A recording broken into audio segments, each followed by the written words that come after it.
Tenemos aquí un poco de choconostle blanqueado, que también es un ingrediente bastante característico de la región. Y esto es lo que llega a la mesa. Es básicamente frijol negro con un poquito de choconostle. Y como les decía, un plato que a lo mejor hoy en día puede ser insignificante. Si nos ponemos a analizar que hace 500 años se hacía esto, es porque a lo mejor ya había una mentalidad de entretener al comensal y darle como tal una experiencia completa y no solo darle de comer. Entonces, con un tercio del frijol que se pelaba uno por uno, se hacía un caldo completamente blanco que tiene un sabor intenso a frijol negro, porque el frijol negro, su sabor tan característico viene de la pulpa, no viene de la cascarilla. Entonces las señoras llegaba el plato y se lo daban de comer a los niños o a los invitados y era el frijol negro y le vertían el caldo que era completamente blanco. Entonces uno está comiendo frijoles negros, pero en un color blanco. Y como les decía, a lo mejor un plato que uno no lo entiende, pero si analiza el contexto y dice, es un plato que tiene 500 años y se piensa que es la forma más antigua, en donde como se comía frijol en la zona de Milpalta, creo que ya comienza y ya es vanguardista porque hace 500 años nadie había hecho esto. Entonces, bueno, caldo blanco, frijol negro, ese es el otro plato del menú.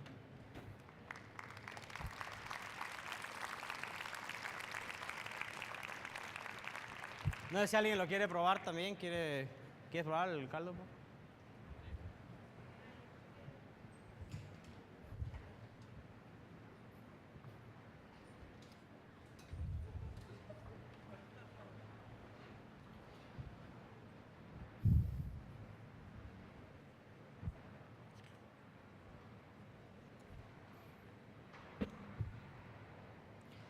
Algo que nos hemos dado cuenta en Paxia y que a lo mejor ustedes que son estudiantes o que han visto los restaurantes últimamente es que nos hemos dado cuenta que la vanguardia está muy ligada hoy en día a sabores planos, a sabores neutros, esa idea de comer ligero, esa idea que creo que hace rato Ricardo Miosurita platicaba que es completamente falsa en México, ¿no? Creo que en México todos comemos abundante, a todos nos gusta esa cocina que realmente nos haga mover, que nos haga sentir, que nos haga vibrar de la emoción. Y hoy en día en México está sucediendo que hay un movimiento de mucha gente que está agarrando a lo mejor esa cocina danesa, cocina de Europa, en donde nos estamos yendo por esa comida mucho más suave y mucho más ligera, que creo que va en contra de lo que todos tenemos y hemos visto en México. La vanguardia para mí tiene que tener 5 cosas básicas y al final tener una definición como tal. Y en Paxia estamos súper conscientes y mucha gente nos dice, es que Paxia, cuando vas a comer, sales como si hubiera estado en una montaña rusa. Y yo contesto que ese es el objetivo que tenemos en el restaurante. Yo no quiero que la gente salga de Paxia diciendo, comí rico, me siento muy agradable, en 2 horas voy a volver a tener hambre, o comí rico, o comí como comí en mi casa. O yo, algo que pasaba en Paxia en un principio y que con Ricardo Muñoz lo platicábamos, era que la gente decía, comí tan rico en Paxia que sentí que comía en casa. Hoy en día esa frase de que todos los cocineros utilizan de quiero que los comensales se sientan como en casa, nosotros en Paxia decimos ni madres. Yo lo que menos quiero que la gente se sienta en Paxia es en casa. Yo quiero que se sientan en Paxia porque si no la gente comería en su casa. Yo quiero que se sientan en un entorno muy diferente y hacerlo sentir. Nosotros en Paxia la cocina y nuestra propia vanguardia tiene que tener 5 cosas. La primera es que sea intensa. A mí me encanta que los platillos te muevan. Este es un plato que por más que tiene un solo ingrediente, cuando lo pruebas sientes una intensidad de sabores brutal. Me encanta sorprender. Creo que no hay plato en el restaurante que no llegue y no te haga vibrar, no te haga sorprender.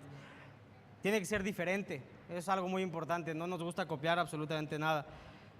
Tiene que ser única. Y creo que al final, algo que me encanta en el restaurante y que a lo mejor me va a tirar un poco de a loco, es que la cocina de Paxia y la cocina que creo yo que deben de hacer todos los mexicanos es una cocina que desafíe al comensal, una cocina que lo haga pensar, una cocina que lo haga platicar, una cocina que lo haga interactuar con sus invitados en la mesa. Y hoy en día tenemos una filosofía bastante diferente en el restaurante y que a lo mejor no van a entender, pero si nosotros en el restaurante tenemos 10 comensales en la mesa y a los 10 comensales les gusta el platillo, algo hicimos mal. Hoy en día a 9 comensales les tiene que gustar el plato y a 1 no le tiene que gustar. ¿Qué pasa si a los 10 comensales les gusta el plato? ¿Cuál es el único comentario que van a hacer? Todo el mundo va a decir, está rico, me gustó, está bueno. Pero si a una persona de esas 10 personas no le gusta, ¿qué va a suceder? Las otras 9 van a dar argumentos mucho más largos de por qué sí les gustó. Si era intenso, si era rico, si la textura, si el sabor, si el aroma, si la combinación de sabores. Entonces hoy en día en Paxi hacemos eso. 9 de cada 10 tienen que estar contentos y uno queremos, tampoco que coma mal, pero que queremos que llegue a tener un choque con las otras personas. ¿Cómo le haces para que uno diga que no le gusta? Pues creo que siguiendo esos 5 puntos que les decía, la cocina tiene que ser arriesgada, atrevida, diferente, única. En el momento que haces algo que sacas al comensal de su zona de confort, creo que acaba siendo muy diferente. Yo te puedo decir, hay mucha gente en México que no le gusta el frijol. Si llegas a Paxi y a lo mejor te dan un plato, o llegas a otro restaurante y te dan un plato de carne de res con frijol, arroz y 8 ingredientes, a lo mejor el frijol como tal no lo notas tanto. Pero si llegas al restaurante y te dan un plato de puro frijol sin absolutamente nada, te aseguro que si ahorita les gusta, levante la mano a quien no le gusta el frijol.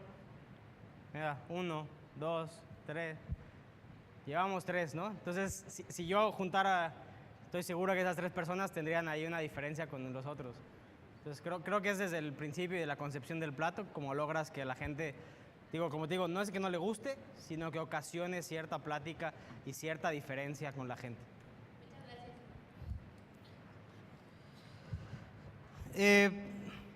Una de las cosas que a nosotros nos encanta en el restaurante es, como decía, estar probando y probando y probando y haciendo y que nuestra cocina sea una cocina que realmente levante al comensal de la mesa.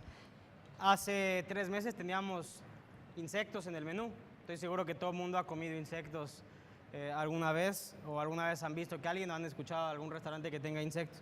Pero no sé si alguno de ustedes ha comido insectos vivos en un restaurante. Justamente con doña Guille, que está acá, nos dimos a la tarea de crear un plato en donde un insecto de Tlaxcala llamado chumil nos generara los mismos sabores que nos generara el mole de fiesta de Tlaxcala. Ahora tienen aquí afuera el mole de fiesta y lo pueden ir a probar. Son sabores anisados, sabores a fruta, sabores a canela, sabores a piloncillo. Y este chumil tan insignificante te sabe a todo eso. Entonces a la mesa de Paxi llegaban insectos caminando y la gente los tenía que agarrar para comérselos. ¿Qué sucedía? Hubo gente que se lo llevó a su casa, hubo gente que lo sacó a la maceta de afuera del restaurante y hubo gente que se lo comió.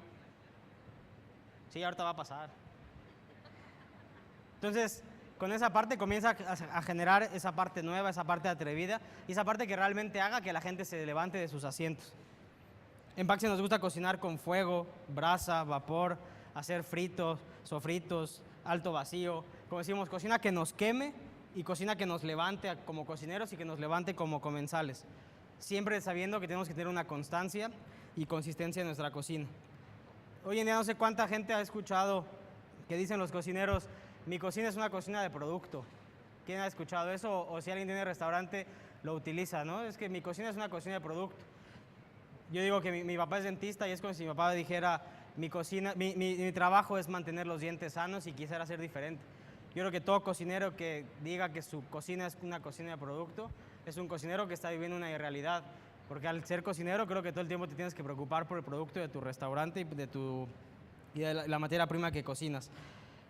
Hablando de materia prima, vamos con el tercer plato del menú. Una de las cosas que más queríamos mover a la gente era, ¿hay pescado en el DF? ¿Alguien sabe? Levante la mano si alguien cree que hayan pescado o peces en el DF. Que no sea Xochimilco. ¿Nadie? Bueno, Xochimilco es una zona que actualmente está en proceso de recuperación, pero es una zona bastante sucia todavía, es una zona complicada, es una zona en donde si sacas un charal, si sacas algo, no te garantizan, ni ellos mismos no te garantizan cómo va a estar. Pero en el DF queda un río vivo nada más. De los cientos de ríos que había en la Ciudad de México, solo queda un río. Nosotros decíamos, es que en este río tiene que haber algo. Nos dimos a la tarea de ir a donde nace el río y encontramos un criadero de truchas. Es una zona que está en la delegación Magdalena Contreras, a unos 2.800 metros sobre el nivel del mar. Un agua completamente cristalina, trucha que crece sin oxigenación artificial, una trucha que crece completamente en su hábitat. en una limpieza absoluta. Incluso hemos encontrado ajolotes, que el ajolote se cree que está prácticamente extinto o está casi extinto, y hemos encontrado ajolotes en esta parte. No lo decimos mucho porque si no van a ir luego a comérselos, pero ahí tenemos ajolotes. Y es donde comenzamos un proceso de sacar la comida de esa zona y tratar de enseñarle a la gente que incluso en la Ciudad de México podemos conseguir pescado. Tenemos la trucha y esta gente desarrolló junto con un oriental una trucha bastante interesante, que es una trucha albina, que no sé si lo pueden ver. Es una trucha completamente amarilla y con una carne completamente blanca. Algo que tiene muy bonito es que los dinamos, hay ocasiones en las que amanece a menos 3 grados centígrados, a menos 5 grados, y su temperatura promedio en las mañanas es como de unos 7 grados. Entonces las truchas son unas truchas bastante grasosas, unas truchas que por la temperatura del agua tienen que desarrollar mucho más grasa de lo normal. Entonces, ¿qué es lo que a nosotros nos gusta en la cocina, ¿no? Que los pescados que utilizamos sean pescados grasos. Entonces, básicamente lo que nosotros hacemos en el restaurante es cocinar esta trucha 2 minutos nada más. No queremos darle más cocción porque creo que sería pues echar a perder la gran proteína que tenemos aquí.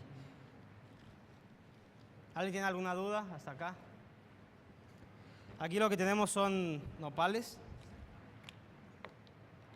Y justamente este es el plato que creo yo que engloba toda la cocina de la Ciudad de México. La cocina obviamente que nadie conoce, ¿no? En donde tenemos zonas lacustre, en donde tenemos zonas de montaña, en donde tenemos diferentes climas y en donde tenemos ingredientes que muy poca gente conoce. Tenemos el nopal, que lo asamos previamente.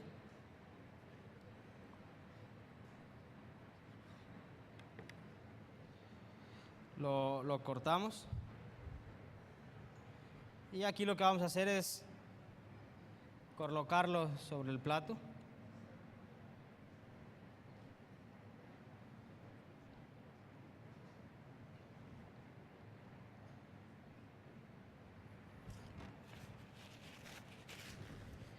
La trucha en el restaurante lo que hacemos es ponerla al carbón. No, es que aquí no tenemos carbón.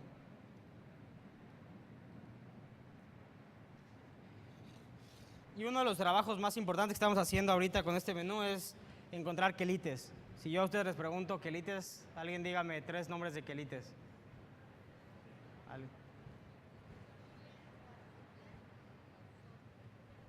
Si te digo malacate, ¿lo has escuchado?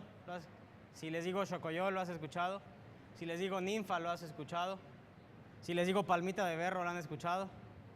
Bueno, encontramos aproximadamente 15 quelites diferentes que nadie había cocinado y utilizado antes en las cocinas. Incluso tenemos este que se llama chivito. Y algo muy importante, que la zona, al ser una zona lacustre, decíamos es que tienen que haber quelites acuáticos. Entonces encontramos también quelites acuáticos y lo estamos utilizando. Entonces lo que tenemos aquí es un poco de polvo de semilla de cilantro y tenemos sal de chocoyol. El chocoyol es un quelite que también se le llama acidito, se le llama limoncillo, porque es un quelite bastante interesante porque la gente cuando no tiene limón en sus tacos le pone el chocoyol y es como si estuviera comiendo un taco con limón. Y después le ponemos un poco de cilantrillo, que es el cilantro de monte, no es un cilantro ya de cultivo como tal.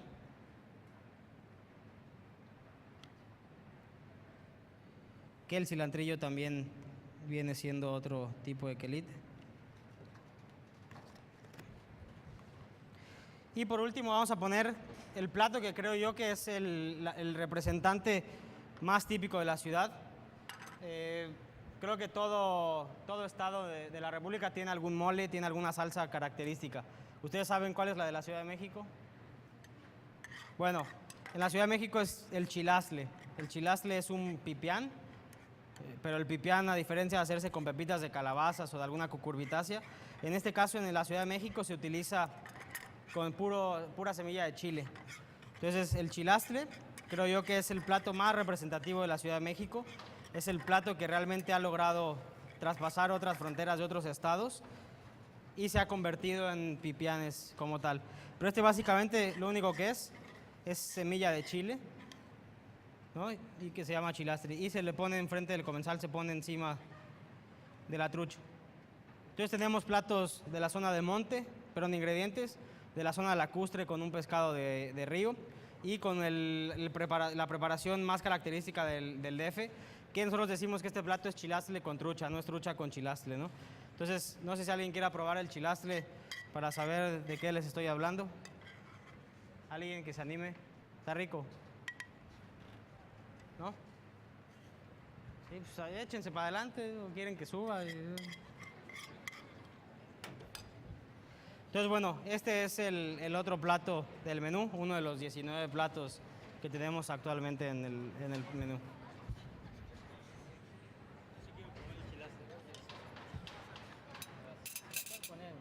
Está caliente, ¿eh? No importa.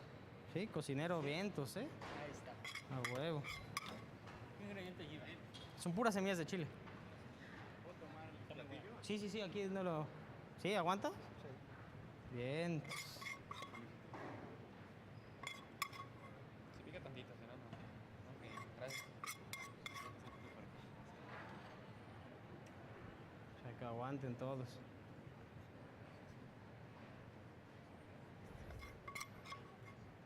Creo que ya no van a alcanzar todos. Gracias, chef. No, pues ya. Si quieren, agárrenle de la cuchara. Pues. No, pues no, tampoco traje para todo el público, ¿no?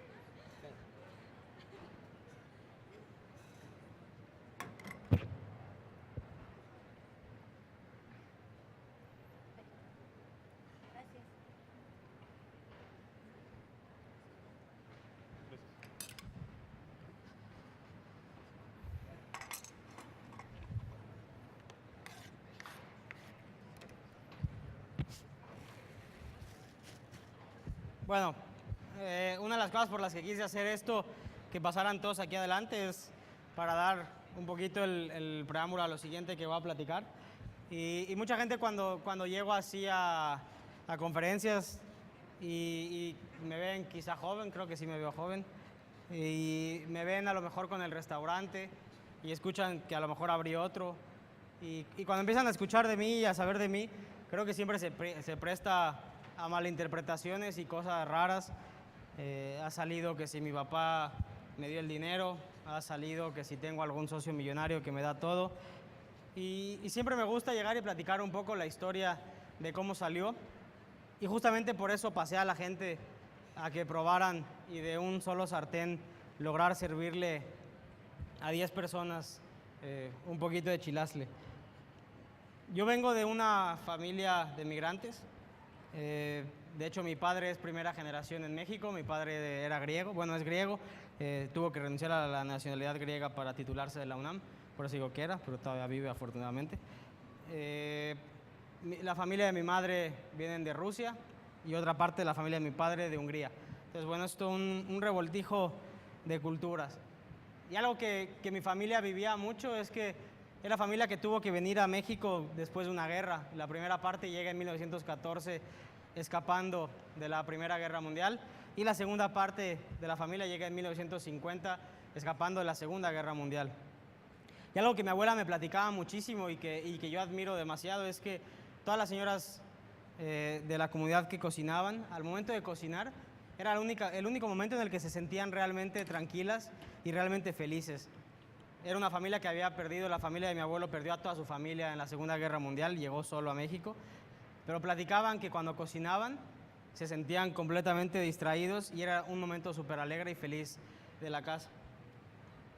Eran familias que llegaban a México sin absolutamente nada y familias que incluso mi abuelo llegó a México en un cargamento de un buque de papas y él venía en la parte de la basura de la papa. Entonces nos contaba que se la pasó 2 meses comiendo pura cáscara de papa. Y una similitud que encuentro con México es que justamente al pasar, las abuelas y las cocineras y todas esas generaciones anteriores lograban partir la comida para hacer que a toda la familia y a toda la gente le llegaba. Justamente doña Guille me platica que en Tlaxcala ella en ocasiones llega a cocinar mole para 1,500, 2,000 personas o hasta más. Y es algo que a mí se me hace súper increíble y que creo que comparto mucho, que mi familia lo vivió, que esa parte de la cocina nos hace sentirnos completamente libres y felices, y que aparte en México somos capaces de distribuir la comida y hacer que a todo el mundo le alcance. Y creo que lo digo en un lugar en donde hace 3 semanas lo vivieron muy de cerca y que al final pudimos lograr que de un pedacito todos pudieran tener algo. Creo que esa es la cocina de México y esa es la cocina que a mí me inspiró a hacer Paxia. Desde hace muchos años, hace 11 años, cuando yo tuve que escoger qué hacer, entré en esa filosofía de voltearme a ver al espejo y preguntarme quién soy para lograr qué quiero hacer de mi vida. Y justamente yo veía a esa familia migrante y decía, yo quiero ser lo que ellos no pudieron ser en este país y lo que no pudieron ser en sus países de origen. Pero a la vez quiero manifestar en mi vida lo que ellos tanto me han enseñado. Mucha gente me dice, pero eres güero de ojos azules y ¿qué haces haciendo cocina mexicana? Eres de abuelos griegos, ¿qué haces haciendo cocina mexicana? Y es que lo he vivido porque mi abuelo me platicaba que llegó en barco a Nueva York y los gringos no aceptaron que el barco se parara ahí y lo rebotaron y los mandaron a un lugar perdido que para él era Veracruz, que no tenía ni idea qué era. Mi abuela le pasa lo mismo y se acaba sentando en un pueblo que ella decía era un pinche pueblo que se llama Pachuca, y así decía ella. Me encanta Pachuca, pero así lo decía. Y era familia que me enseñaba tanto el amor por ese país que le abrió las puertas, que mi abuela, durante toda su vida que fue pintora, lo único que dibujaba eran cuadros de Xochimilco, cuadros de pajareros, paisajes mexicanos. Y la primera persona que me enseñó a comer en la calle, comer en un mercado o ir a una festividad fuera de la Ciudad de México fue ella. Y era la primera generación en México y no era precisamente guerrerense. Es ahí donde decido yo crear Paxia. Yo digo, si esta familia me ha enseñado ese amor por México, yo tengo que hacer el restaurante y tengo que hacer un restaurante de comida mexicana. La segunda, yo me doy cuenta de esta parte en donde la familia dividía la comida y hacía que un poco de comida aguantara para todos. Y es ahí donde decido crear Mora Blanca, un lugar en donde puedo transmitir realmente mis raíces, pero con esa parte del país que nos dejó entrar y que nos dejó crecer y nos dejó hacer todo, que es México. Y después recuerdo cuando mi abuela me llegaba en la colonia Condesa, donde yo nací, me llevaba a comer a loncherías, a comedores, y es como creamos Peltre, ¿no? Esa lonchería en donde puedes llegar en el barrio y comer un sándwich, comer unos chilaquiles, unos esquites e irte. Y después me doy cuenta de estas 3 cosas y es como decidimos crear Hilo Negro. Hilo Negro va a ser un restaurante en donde la idea va a ser todo para compartir. Esa parte que les digo que de un sartén puede salir comida para todos. ¿Y para qué les digo esto? No para presumirles ni para decirles toda mi historia, sino para que se den cuenta que con algo tan tonto como voltearse a ver en el espejo, pueden lograr crear 3, 4, 5, 20 conceptos basados en su vida y conceptos completamente creativos y originales, porque la vida de cada uno de ustedes es una vida única y no hay alguien que haya vivido lo mismo que ustedes. Entonces, gracias.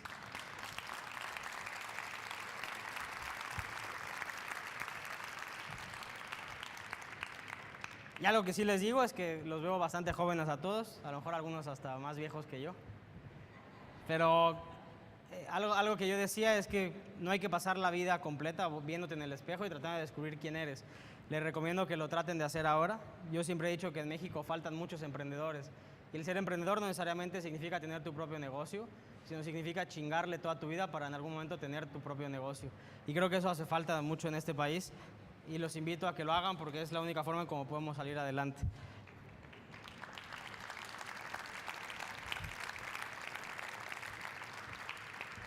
Yo en algún momento lo hice y 8 años después de Paxia sigo pagando el crédito hipotecario para sacar el pinche restaurante y no tuve un papá multimillonario que me lo diera, sino que tuve un papá que me apoyó para ir al banco y sacar un crédito que de verdad hasta la fecha se sigue pagando. Entonces, no necesariamente tienen que tener a alguien que se los ponga, ustedes pueden luchar y es ahí la parte en donde divide el ser un emprendedor y querer hacer las cosas y no hacerlas. Yo siempre he dicho que la manera más fácil que tiene el mexicano de salir de algo es no hacerlo, ¿no? Y eso es como que lo más fácil que siempre hacemos y es no hacerlo. Si quieren, quiero pasarles el video de la Ciudad de México. Es el video que cuando al final acaba el menú a la gente le damos un código para que lo pueda ver en su celular y pueda sentir. Básicamente es un video de 6 minutos en donde